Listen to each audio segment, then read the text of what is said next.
I guess it's finally time for me to talk about the best build I've ever used.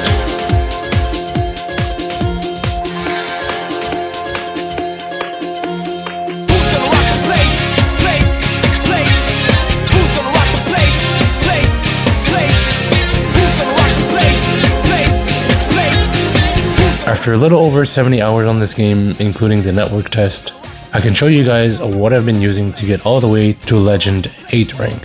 So basically what I'm going to do for this video is going into details on how exactly this build works, the pros and cons, giving you tips and tricks based on my experience with it, and talking about what exactly the game plan is for this strategy. I will also be letting you know which maps are the best for this and which ones are okay. I do have a whole game plan when it comes to using this online if I'm trying to win, so I'll explain that as well. If you happen to have any other tips or recommendations on how this combo can improve, or what gadget combos I should try for the next video, please leave a comment down below. And remember, this is not defined meta for this game, and it is just what worked for me. Anyways, enough yapping, let's get into it.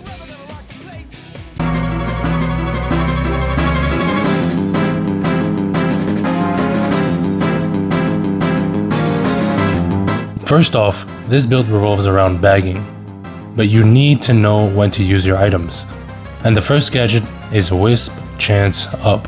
The reason I use this is to get the best chance on getting the drill, which is one of the best items in the game. The only downside of this gadget, to me, is that I don't know the exact percentage increase for you to get those items more frequently. The next one is Slipstream Bounty. The reason I love this so much is because I'm constantly and consistently at max rings, which is super important for the strategy. It is perfect when you're staying behind so many people, since you'll get use out of it for the majority of the race. Into slow starter, at first I really didn't see the use of starter gadgets, but then I forgot nothing really matters until the last lap. And what this does is it gives you plus 10 on all your stats during the final lap. If you want, this is the gadget you can switch off for something else if you'd like. Now let's talk about the most important gadget of them all, Inventory Plus. This gadget is what makes this strategy work more than it should. And being able to hold more than 2 items at a time adds a little bit more depth to how you want to go about using.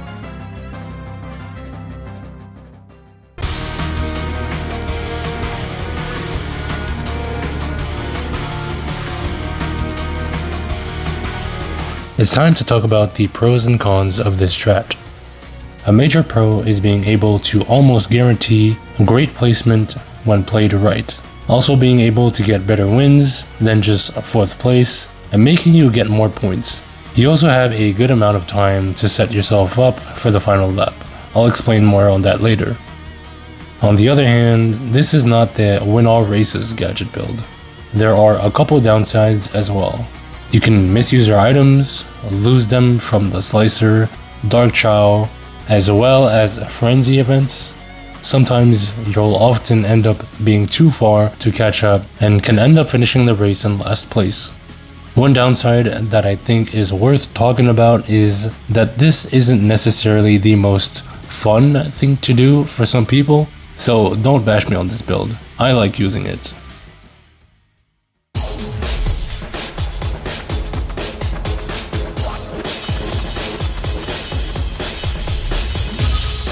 Now that we've got an idea of what we're running, let's get to the game plan. I typically use a speed machine with the speed characters, so use whichever one you want. The first thing I do is stay in between 12th and 10th place. I try to rack up as many rings as possible. Now keep in mind, the first item you will get 90% of the time is a boost wisp. You want to keep this one.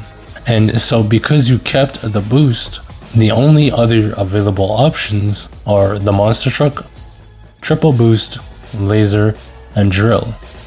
This happens because you're near last place. You want to get them as fast as possible, and having a third item slot is going to guarantee you get one of the three. You want to keep them throughout the whole race until the end. And here are some of the best scenarios you can get. You always want to have a boost item in your first slot, because that is your only protection item. Protection from Dark Chow, protection from slime, and even protection from the anvils. Or you can use them to recover faster. If you do not have the items you want, you need to use them as soon as you can, and I would recommend doing it during the second lap and not anytime later unless you don't have a choice. This strategy, combined with the 3 item slots, is going to make the RNG a little less annoying and will give you more control over what items you can get. So it's basically like just re-rolling your items mid-race.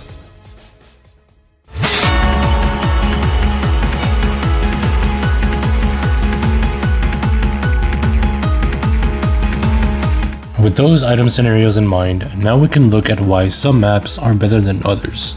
This is where Ring Bounty and Slow Starter shine. The final lap is where you want to start getting ahead, so around 6th to 4th place. The plus 10 on all stats during the final lap does make a slight difference. When I look at the maps, I'm thinking about which item set I should go for and when I should use them. Now obviously not everything can go as planned. There could be a Dark Chow on the second lap or slime in the first, but that's why I said saving boost items for the first slot is so important. To be honest, this wouldn't be a credible guide if I didn't show or only showed a couple examples of this build working just as intended online. I have a lot to show you, and I will explain my game plan in all the best maps. Starting off with Chronos Island, it has a great shortcut at the end for all your items, and if you want to catch up, I would use one of your items when you're on the squid.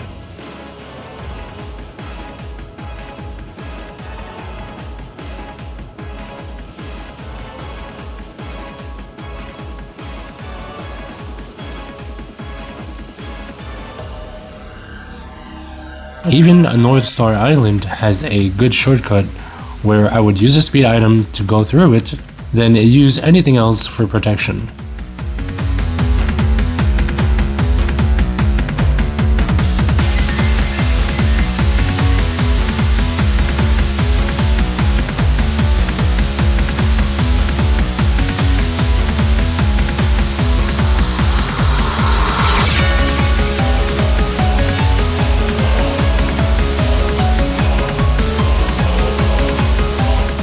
And this is where all my previous videos combined together make so much sense and come in handy.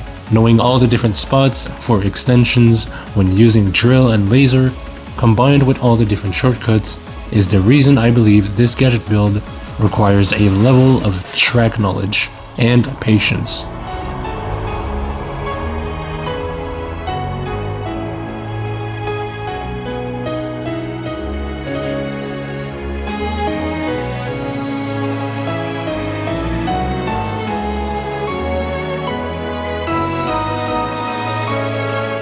When I mean patience, I mean keeping your items for the right moment, just like this for example.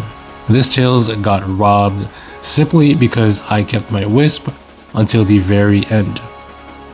If I had used it any earlier, I probably would have gotten like 5th place or something.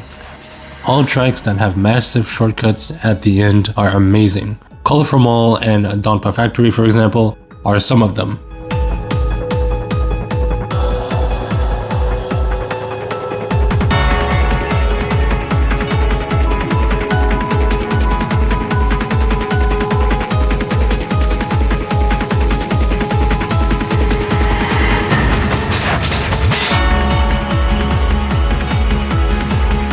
For those types of map, I would tell myself I need a monster truck in my last slot for maximum protection and speed. Tracks with grass cut at the end are pretty good.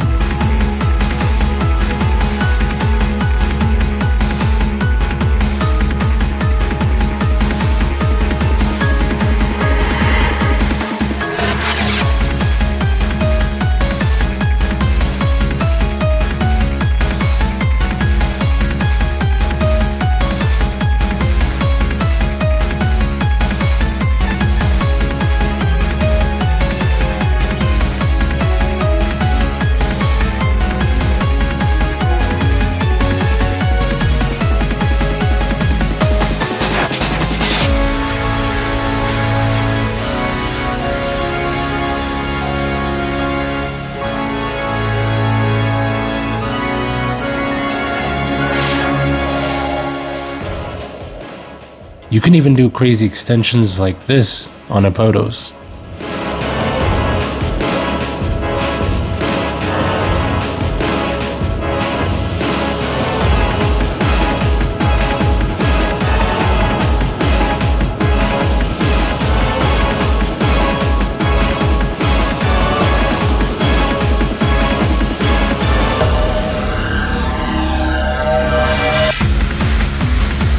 And this is Wisp Chance Up on working its magic.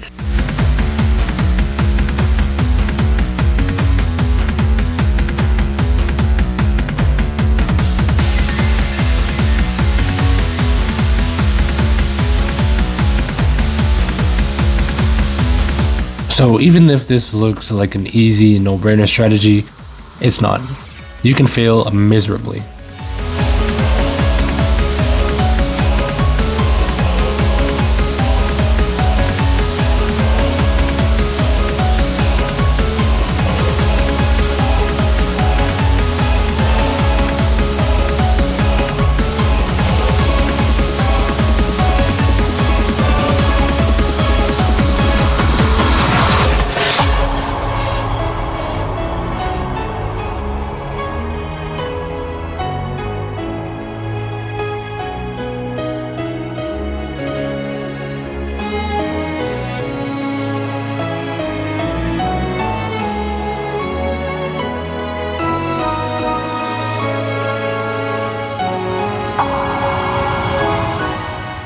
In short, bagging isn't terrible, and it revolves around knowing your maps and item timing to get the best results. And this build takes full advantage of that strategy. If you think this is boring or it's not fun, then this isn't for you. But this is just what worked for me all the way to legend rank.